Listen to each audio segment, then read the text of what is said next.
Technological advances, particularly in machine learning, are changing the job scenario and economics of countries across the world. Thinking robots are now replacing people everywhere, be it doctors, pilots, journalists, or even your baby's caretaker. Hello and welcome. You're watching Heads Up, and on today's episode, we are taking a close look at how artificial intelligence is shaping the world around us and why businesses, both big and small, are keenly investing in this technology. It's not Stephen Hawking's wheelchair, in fact, it's much more than that. While his chair is voice controlled, this one goes a step further and is a fully mind controlled wheelchair. Patented and made in India, the machine helps patients suffering from the LIS locked-in syndrome move freely without assistance. This is a rare medical condition in which a patient is mentally aware but cannot communicate verbally due to complete paralysis. Developed by innovator DIWAKAR VAISH and his team at Delhi's ACET Training and Research Institute, a private school offering training in robotics and artificial intelligence, the wheelchair is powered by artificial intelligence and is easy to operate. A patient only needs to think about the direction in which they want to move, and the machine responds.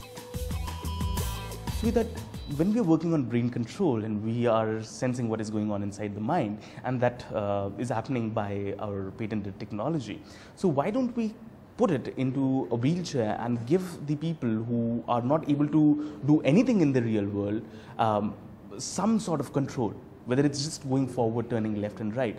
And the best part is, it is completely by their brain control. They don't have to do anything. They don't have to learn anything. Powered by AI and built with advanced sensors capable of performing actions like speed control and sending alerts in case of emergency, the machine costs around Rs 1.5 lakhs.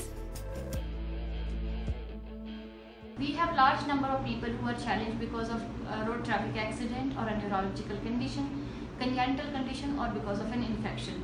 Such wheelchair for these patients can improve their morale, will reduce dependency on the family members. Family members will be free to earn the livelihood, and this will help them in mobility as well as doing their day-to-day activities.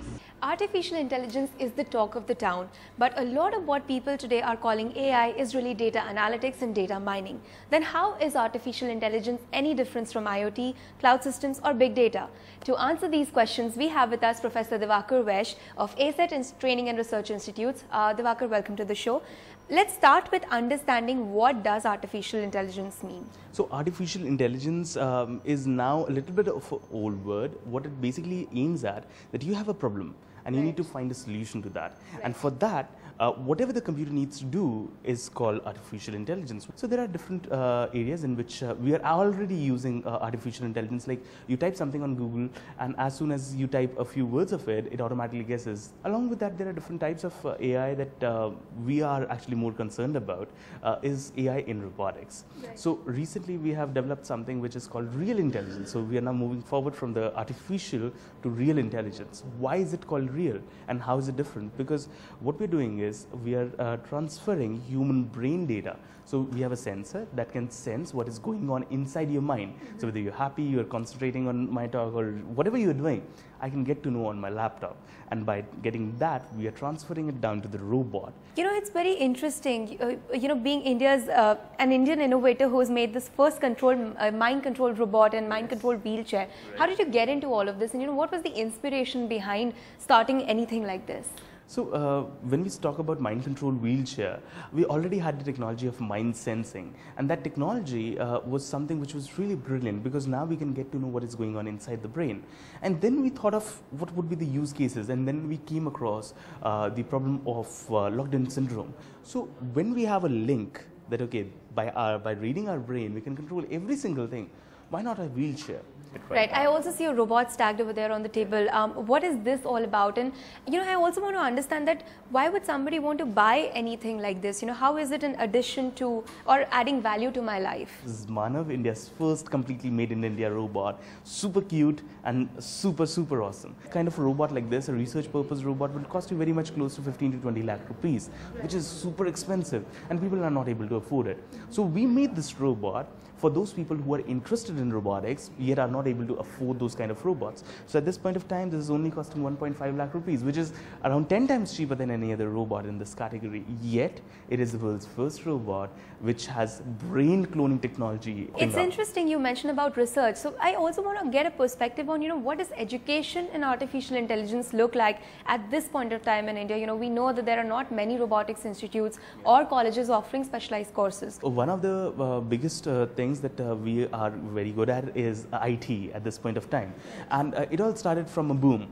Now we need to bring that boom into robotics as well, because robotics is the big thing that is about to happen. And there's a very good time, and we are in a very good condition in which we can implement and we can train people to make robots for the world, and we can be the robotics capital of the world, and efforts needs to be taken. You say robotics is going to be the next big thing. Well, it already is, I suppose. But how is it going to take away jobs? How is it going to affect economies and people in the job sector? So when we talk about robots and jobs, let's be very honest. Robots are replacing those jobs which are either very difficult for the people, very hazardous for the people, or the jobs which people, they don't want to do it, they are not good at, right? So when we are removing people from the hazardous area, we are saving their lives.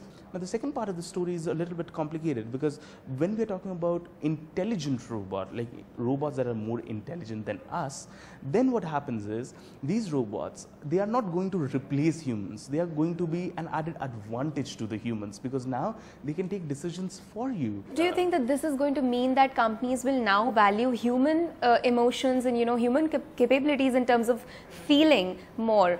The thing is, humans are good at something which robots might not be good at any point of time, right? You can make a robot like a human, but you can't make a robot a human, right? Humans would always and always be needed.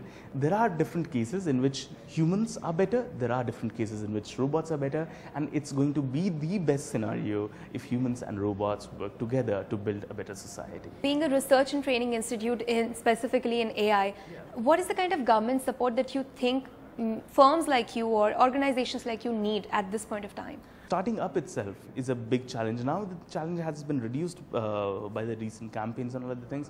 Still, it is very difficult. When you get into the robotics field, at this point of time, it is super duper expensive.